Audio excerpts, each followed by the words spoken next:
Shalom. Shalom, Yashrala.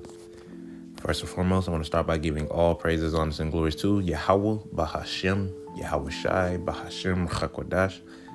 Double honors to the apostles and elders of Great Millstone for teaching 100% truth.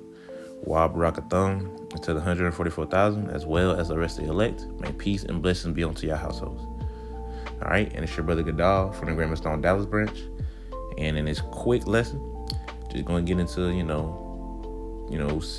the importance of basically, seeking the kingdom, right? Seeking, well, the titles could probably be different, but, because we're going to go along the lines of what Solomon did, man, right? From what he asked from the Lord, what the Lord ends up giving him in return.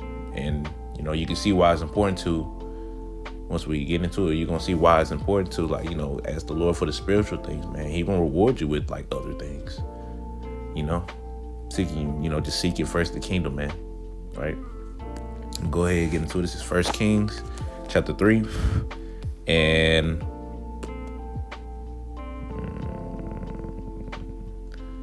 I'm going to start at verse 9. I'm going to get straight to the point. 9. Verse 9. First Kings chapter 3 verse 9 says, matter of fact, verse 9 says, and this is something that King Solomon is asking of Yahweh Bashion Shah to do for him, basically. All right, it says, give therefore thy servant an understanding heart to judge thy people, that I may discern between good and bad, for who is able to judge this thy so great of people, right? So in other words, wisdom of Solomon, I said wisdom of Solomon, King Solomon, he basically asked for the Lord to give him wisdom, right? He prayed unto the Lord to give him wisdom to be able to lead the people in the right way, right? Which is, man, a very selfless thing to ask, and it's going to get into how, he really could have asked for literally anything, but out of all things he asked for wisdom, right? I'm going to go ahead and get it. Go ahead and read. And it said, Yahweh's answer. It says, verse 10, it says, and the speech pleased Yahweh Bashem Shah that Solomon had asked this thing. And the Most High said unto him, because thou hast asked this thing, and hast not asked for thyself long life, neither hast asked riches for thyself, nor hast asked the life of thine enemies, but hast asked for thyself understanding to discern judgment. Behold, I have done according to thy words.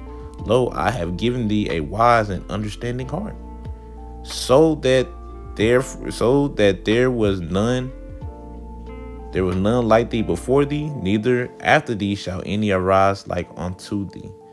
Right? So, just let you know, man, the Lord, he granted that. Man, he was very pleased with what King Solomon asked. Right? Okay, say, out of all things you ask to have a wise and understanding heart. Man, I'm going to give it to you. I'm going to give it to you. Reading on verse 13. It says, and I have also, he gave him more, given thee that which, Salakia, I'm going to start from top. 1 Kings chapter 3 verse 13. It says, and I have also given thee that which thou hast not asked, both riches and honor, so that there shall not be any among the kings like unto thee all thy days. And if thou wilt walk in my ways to keep my statute and my commandments, as thy father David did walk, then I will lengthen thy days. Right? And I'm going to read it. It says, and Solomon awoke, and behold, it was a dream.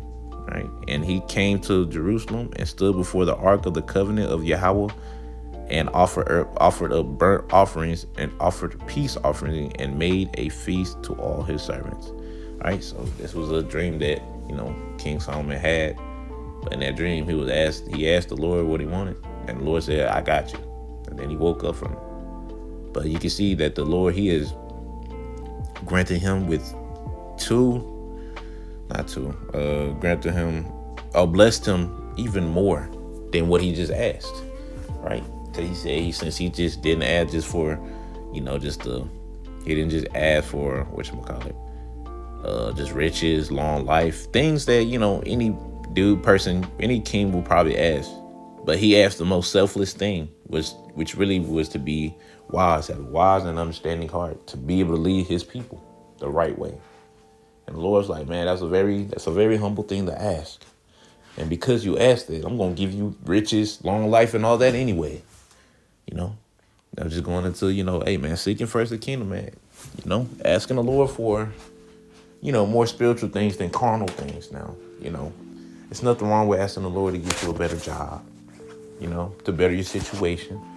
Really, there's nothing wrong with asking the Lord pretty much of anything. It's just majority of the things you should ask should mainly be spiritual, right? It shouldn't be. Most of your prayers shouldn't be asking the Lord, can you give me this? Can you give me a car? Can you give me a woman? Can you give me whatchamacallit? Can you give me this? Can you allow me to buy this? You shouldn't be asking the Lord for things like that all the time, right? Majority of the time, you should be asking for more spiritual things than if you was to ask the Lord to get you like a better car and stuff, like, right? But I'm gonna go ahead and get this. This is Matthew chapter 6 and verse 33. It says, but seek ye first the kingdom of the Most High and his righteousness, and all these things shall be added unto you. Right? So seek ye first the kingdom of the Most High, and his righteousness shall be added unto you, man. So if you seeking the kingdom of Yahweh by Shem Shai, guess what? He's gonna add all these extra things onto you. Right? It's just right now we're living in the worst time ever known before man, right? And with that being said, guess what? The thing is just gonna be bad. So you're not gonna get your way on most things, right? Now he will give you some things. Don't get me wrong, he'll give you some things, but majority of the time, don't be expecting to get what you want. If anything, just continue to ask the Lord for the spiritual things. Right? That's what we're gonna really need the most. As Scripture says, righteousness delivered from death. How riches will not profit in the day of wrath. Things like that. You and your relationship. And with that, it's going to what? It's going to have a great recompense of reward. As Scripture says, cast not away your confidence, your faith. It's going to have a great recompense of reward. Because in the end, guess what? We're living in the times of Yahushua coming back. And once he come back, and if you are a part of the elect, it's done. No more pain. No more sorrow for you, as well as the Akim that has suffered and labeled as the same as you did. So yeah, man, seek first the kingdom, man. Gotta apply this to myself too, man. Seeking first the kingdom of heaven, right? Ain't nothing but good that could come from it. But anyways, Lord willing, I was edified. I ended up by saying Kal Halal, Yahweh, Bahashem, Yahweh Shai, Bahashem, Makakodash. Double honors to the apostles and elders of Grand Millstone. And until next time I say, Shalom, Yasharallah.